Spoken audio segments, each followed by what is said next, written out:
of parents have been trying to figure out, how do I take this situation and create a little bit more structure in my home now that my kids are home all day, every day.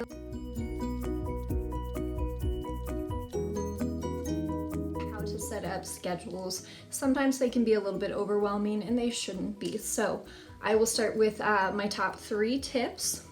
Number 1 is that you start with the established routines you already have in your home. So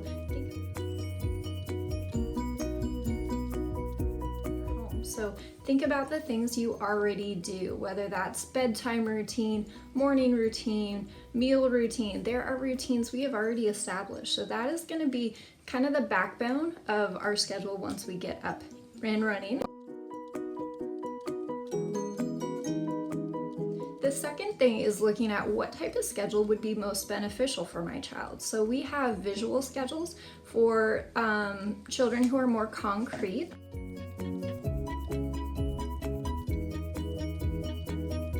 These are usually schedules that we do find in autism programs, special education programs, but realistically they can be good for anyone. So we will talk a little bit more about visual schedules. The next type of schedule is just a handwritten schedule. So something that's just on the board, on your fridge at home, written out on a child's notebook that just says specifically what is expected during certain times of the day.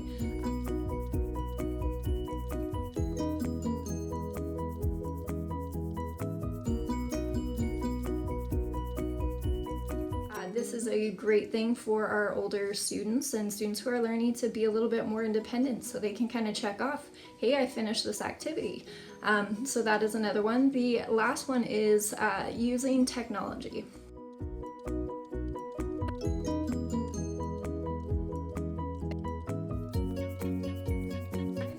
Us as adults, this is what we use. We use Google Calendar.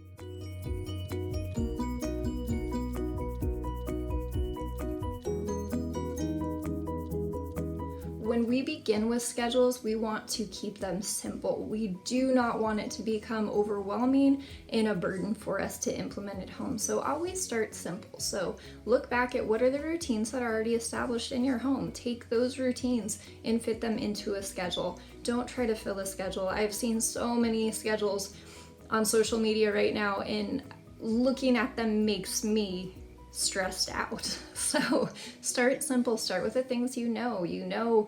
We have a morning routine, we have breakfast, we have a free time for play, we have lunchtime, we have a snack, we have an outside playtime. So look at the simplistic things and create a schedule based on what you feel comfortable with and not what you feel like you should be doing, because once we start pushing in things that we may not feel comfortable with, it's just going to bring this whole schedule down. So start with what you feel comfortable with. It doesn't have to have everything all at once. You can add on to a schedule, you can adjust a schedule. You might find things work and things that don't work, so it can be modified. A lot of times parents are concerned that if I start a schedule at home, does that mean my child is always going to need this schedule? And the short answer is no. Visual supports are meant to support your child with where they're at currently. It's not an indication of what they will need in the future. It's just a current support to help them become more independent and to decrease some of the behaviors we see with transition. So when you start a schedule, don't feel like this is something that you are going to have to commit to for life. Schedules will evolve over time. Schedules can be faded over time. So a lot of times in my own classroom, I start with a visual schedule, and what happens is we move further and further into the year, and by the time I'm telling kids to check their schedule, they already know where they're going and they get there without having to actually physically check their schedule. Or they will go check their schedule independently when they know it's time. So clearly they've moved past the need for maybe that additional visual support, so they can now respond to the verbal direction of, hey, it's time for reading, and understand that, oh, it's time for reading. I'm gonna get my stuff and I'm gonna walk over to the reading table. So again, a visual schedule now does not dictate what they will need in the future. It will evolve, it will change, and it will potentially fade over time. So hopefully that is helpful and relieves some of the fears you might have with starting with schedules.